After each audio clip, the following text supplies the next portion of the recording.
Pengobatan alternatif Ida Dayak kini menjadi fenomena.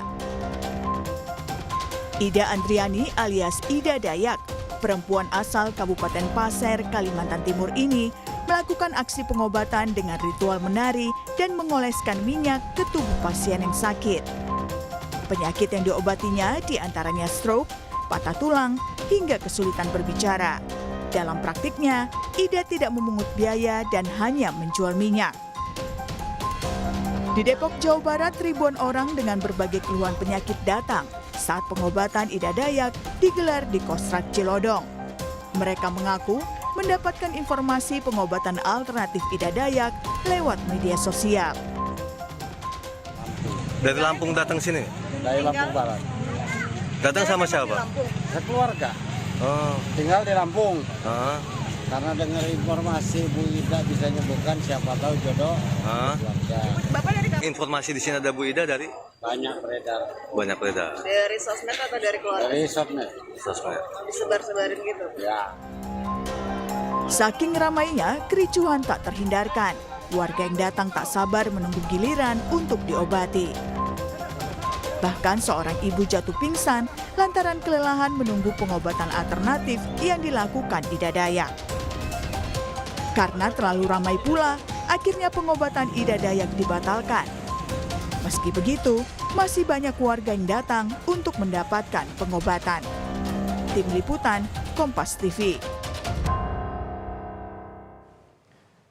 Ya, saudara, pengobatan alternatif Ida Dayak kini menjadi fenomena. Ribuan orang datang untuk mendapat pengobatan gratis dengan pengolesan minyak yang dilakukan perempuan asal Kalimantan Timur itu.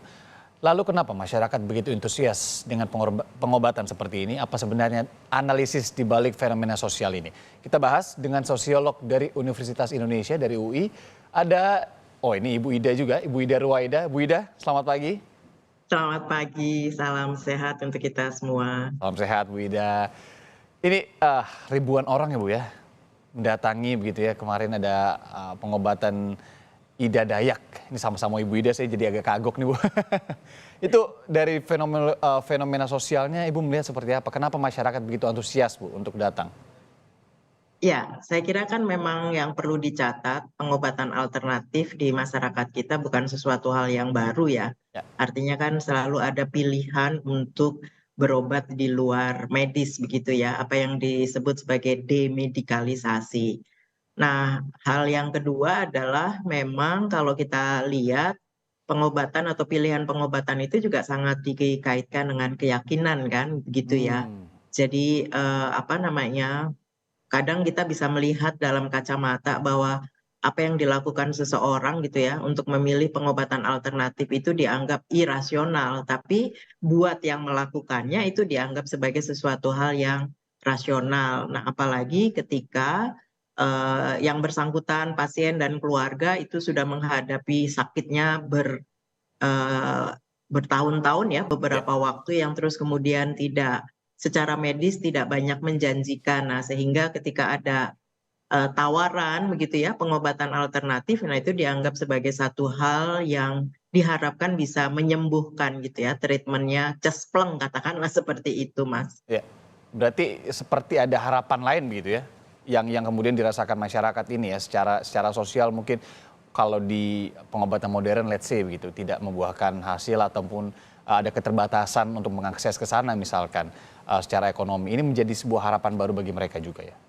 Iya, betul ya. Apalagi kalau yang kita lihat pengobatan yang ditawarkan oleh Ibu Ida Dayak ini kan tidak memungut bayaran ya. Yang saya lihat juga di media sosial kan hanya membeli minyaknya tersebut. Betul. Iya, tapi saya sih melihat di satu sisi bahwa kalaupun membayar misalnya ya, tapi karena tadi ya dianggap sebagai pengobatan atau treatment yang cespleng menjanjikan, saya kira orang juga tidak ragu ya untuk bisa mengeluarkan dana begitu.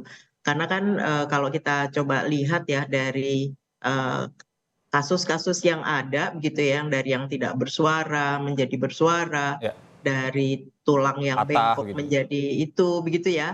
Karena kan masyarakat kita itu sebetulnya disebutnya sebagai masyarakat yang seeing is believing gitu ya. Jadi kalau mereka lihat meskipun tidak secara langsung melalui media sosial, tapi mereka malah melihat bahwa itu sebetulnya menjanjikan treatmentnya dan ternyata memang bisa sembuh dalam hitungan waktu yang relatif sangat cepat ya.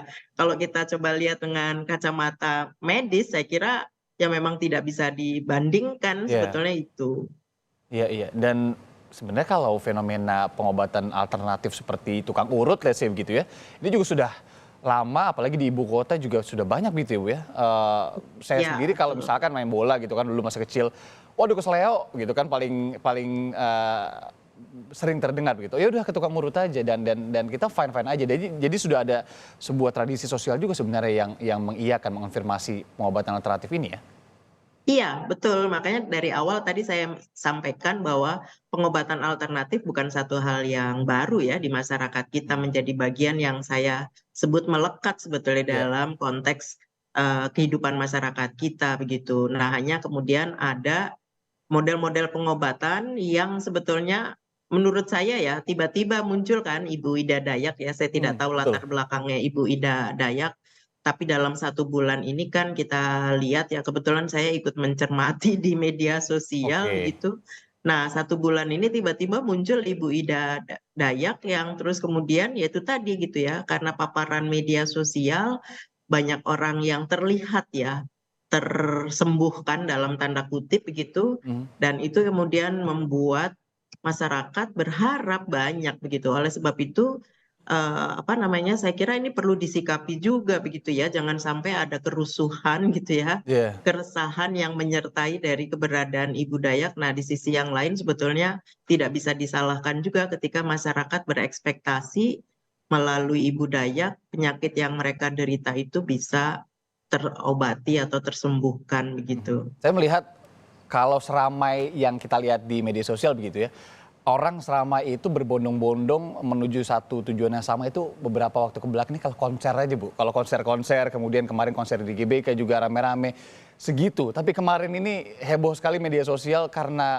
Ibu Ida Dayak ini ya. Kemudian akhirnya harus dihentikan dulu pengobatannya karena memang ditakutkan begitu ya, ada hal yang tidak diinginkan, kericuhan, karena banyak orang di sana juga kan sebenarnya dalam kondisi yang tidak sehat begitu kan, mereka ingin berobat ke Ibu Ida Dayak ini. Nah Bu, kalau menarik tadi melihat analisa dari sisi media atau media sosial begitu yang kemudian ini juga menjadi sugesti masyarakat ketika melihat seeing is believing, ada kesembuhan di sana, ada perbaikan di sana yang kemudian juga beredar di sosial media itu. Yang Ibu ikuti trennya juga, apakah itu salah satu yang juga sangat mendorong, menjadi faktor pendorong masyarakat untuk mencoba lah, at least begitu ya?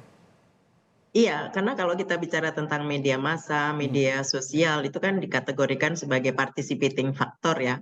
Faktor yang sebetulnya ikut berkontribusi untuk menyebarluaskan informasi tentang pengobatan alternatif yang ada ini kan begitu ya. Dan apalagi disiarkan juga secara masif ya oleh berbagai pihak begitu. Dan saya melihat juga bahwa rekognisi, sebetulnya ada indikasi rekognisi ya, meskipun tidak secara formal itu dilakukan terhadap Ibu Ida Dayak ya, dengan beberapa pihak yang saya kira itu dianggap sebagai pihak yang punya otoritas dan tokoh bahkan gitu ya, tokoh-tokoh mengundang Ibu Ida Dayak. Nah itu kan sebetulnya rekognisi secara tidak langsung terhadap bentuk pengobatan alternatif ini begitu. Nah, sehingga itu yang semakin bukan hanya sekedar sugesti ya, tapi juga memberikan sebuah harapan dan keyakinan bahwa melalui pengobatan Ibu Dayak mereka berharap ya, bermimpi bisa sembuh. Karena kita ini kan memang tidak bisa lah dibandingkan dengan konser ya, tapi karena ini kan kondisi psikososial dari orang-orang sakit, apalagi mengalaminya beberapa waktu, saya kira dengan adanya Ibu Dayak seolah-olah ini dalam tanda kutip harapan mereka bertahun-tahun atau berbulan-bulan itu sebetulnya bisa mendapatkan semacam solusi ya, alternatif begitu. Ya tidak hanya masyarakat yang mungkin baru saja mengalami sakitnya, kemudian ada secara visual melihat hal tersebut dan pengen sembuh gitu ya. Tapi ada juga mereka-mereka ini yang memang secara tradisi sudah mengenal pengobatan ini dan sudah lama juga sakitnya, muncullah harapan di situ ya Bu ya, yang kemudian ingin untuk kemudian mendapat harapan dan mencoba untuk mengobati itu. Ditambah rekognisi yang Ibu bilang tadi dari beberapa faktor ditambah lagi dengan media sosial yang sangat wah ya. Jadi beberapa faktor sosial yang memang kemudian mendorong ini. Nah Bu, kalau dibilang banyaknya warga yang ingin berobat lah, selain dengan faktor-faktor yang tadi kita lihat, ada nggak cerminan kemudian ketika kita lihat juga fenomena ini berarti juga mencerminkan pelayanan sebenarnya belum optimal di beberapa tempat di negeri ini terkait dengan kesehatan modern ya begitu? Iya, akses terhadap layanan pengobatan yang dalam tanda kutip tadi disebut modern atau medikalisasi ya medis begitu, saya kira memang masih terbatas ya, sebetulnya masih terbatas meskipun sudah ada fasilitasi negara misalnya melalui BPJS. Ya. Tapi kalau kita lihat dalam konteks tertentu, treatment kan gitu juga ya, bukan hanya sekedar akses layanan, tapi kan treatment untuk pengobatan, treatment atau pengobatan untuk penyakit-penyakit tertentu kan memang kalau secara medis butuh waktu kan begitu ya, Ya. butuh waktu dan bahkan sebetulnya kalau kita lihat dari perspektif medis mungkin dianggap ada yang sebetulnya tidak bisa disembuhkan atau harapannya tipis. Nah, tiba-tiba muncullah Ibu Ida Dayak yang kalau saya sendiri aja kalau melihat ya ada apa namanya kok bisa begitu loh, kok bisa ya yang sebetulnya kondisinya mungkin sulit secara medis tapi dengan Ibu Dayak tuh kok bisa. Nah, ini kan sebetulnya menjadi apa namanya harusnya menjadi sebuah hal yang perlu difasilitasi juga ya oleh pemerintah. Terlepas karena saya pendekatannya sosiologis kan saya tidak bilang ini benar atau salah atau ini ya, tapi paling tidak kan situasi ini harus ada bentuk fasilitasi karena kalau tidak kan itu tadi yang terjadi ya, kerusuhan, keresahan karena kan kondisi psikososial yang demikian apa namanya tinggi ya, yang selama ini mereka harus berhadapan dengan penyakitnya, kesabaran yang sebetulnya selama ini sudah dicoba dilakukan, tapi terus kemudian ada seolah-olah ada cahaya tadi yang saya sebut harapan kan melalui Ibu Ida Dayak ya. Nah, saya kira kalaupun saya tidak tahu ya apakah ini fenomena sebagaimana yang sebelum-sebelumnya begitu ya, fenomena yang kalau dilihat hanya sesaat begitu ya, beberapa waktu ini kan bagian dari perilaku kolektif kalau kita menyebutnya begitu ya. Nah, itu perlu ada fasilitasi karena kalau tidak nanti akan menimbulkan keresahan atau bahkan kerusuhan begitu, kegesekan-gesekan di antara mereka-mereka yang sangat besar harapannya untuk bisa sembuh. Oke, saya juga paham maksud Ibu ketika ada fenomena semacam ini yang kemudian juga harus difasilitasi agar kemudian pemantauan ini juga lebih tersistem lah ya untuk kemudian mereka yang ingin kemudian pergi untuk berobat ke sana. Bu, terakhir nih pertanyaannya, Bu Ida, kalau ada berita heboh soal seperti ini, misalkan informasi meledak karena beberapa faktor, sosial media salah satunya, untuk pengobatan alternatif seperti Ida Dayak ini yang sebijaknya dicermati masyarakat sebelum memutuskan untuk oke, mau ke sana. Itu apa ya Bu ya? Ya, saya kira kan memang perlu ada apa namanya literasi masyarakat kita kan memang rendah ya Mas ya. Jadi saya kira daya kritisnya juga harus dibangun begitu ya.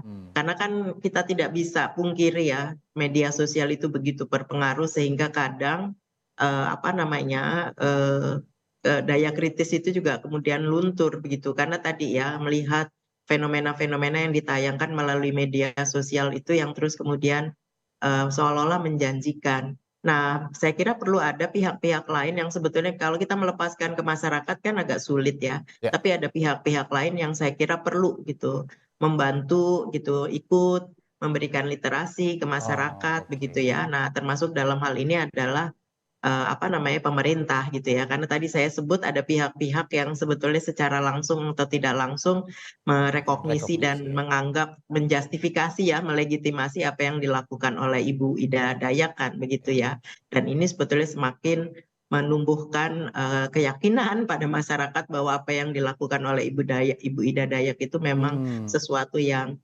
bisa dipilih sebagai pengobatan alternatif. Menarik sekali untuk diikuti juga fenomena ini.